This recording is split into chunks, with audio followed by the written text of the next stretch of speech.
আসসালামু আলাইকুম বন্ধুরা, আজকে শুক্রবার বাসায় আছি। তো ইনশাল্লাহ গরুর মাংস রান্না করব, আপনারা সাথে থাকবেন, অবশ্যই দেখতে থাকুন। আমি গরুর মাংসটা ধুচ্ছি, এই যে মাংসটা দেখো, আমি এই যে ধুচ্ছি মাংসটা, অনেক সুন্দর করে ধোবো, আপনারা দেখেন। ইনশাল্লাহ একবারে দেশি গরুর মাংস নিয়ে আসলাম বাজারে থেকে। তো ইনশাল্লাহ দেখতে থাকুন।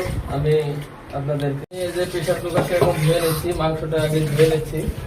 তো অবশ্যই আপনারা বাসায় থাকুন। আমি মাংসটা এর মধ্যে নিচ্ছি, আমি একবারে মাখায়া এটা উঠাই দেব। তো ইনশাল্লাহ দেখতে থাকুন সবাই। তো ইনশাল্লাহ বন্ধুরা, আমি এখন মাংসটা চুলাই দিয়েছি, এখন আমি বাদ বাকি যে মশলাগুলো এগুলো সব দিয়ে দেবো। তো ইনশাল্লাহ দেখতে থাকুন। আমি প্রথমে সজের গুঁড়া দিলাম, হলুদ দিয়ে দিলাম, মরিচের গুঁড়া দিয়ে দিলাম, আদা বাটা, চিনি ফল টল দিয়ে দিলাম, কাঁচা মরিচ কিছু দিয়ে দিলাম। তো ইনশাল্লাহ দেখতে থাকুন, অবশ্যই সুন্দর একটি রান্না হবে শুক্রবার আজকে। কিছু রসুন দিয়ে দিলাম আর কিছু কাঁচা পেঁয়াজ দিয়ে দেবো কাটা। তো ইনশাল্লাহ এটা দিয়ে আমরা এখন একটু নেড়ে নিব। তেলটা দিব, তেলটা দিয়ে একবারে নাড়বো। আমি পরিমাণ মতো তেল দিয়ে দেবো।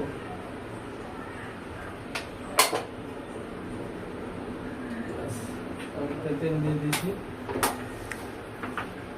তো ইনশাল্লাহ এবার আমরা এটা নেড়ে চুলাতে দিয়ে দেবো।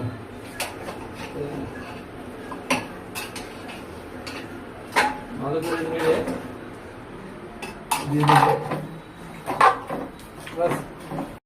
শুরু করেন। ওইটাই দিলাম। তো ইনশাল্লাহ আমি চুলাটা জ্বালায় দিলাম।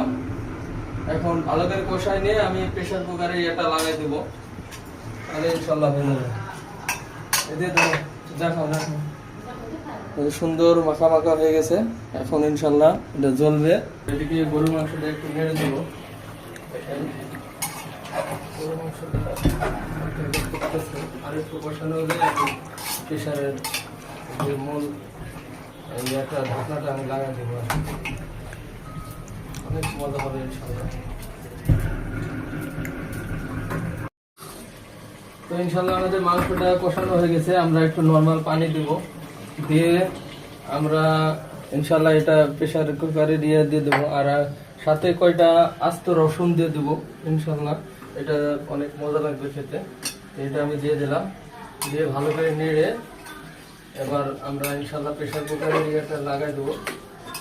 তো বন্ধুরা অবশ্যই দেখতে থাকবেন, আর অবশ্যই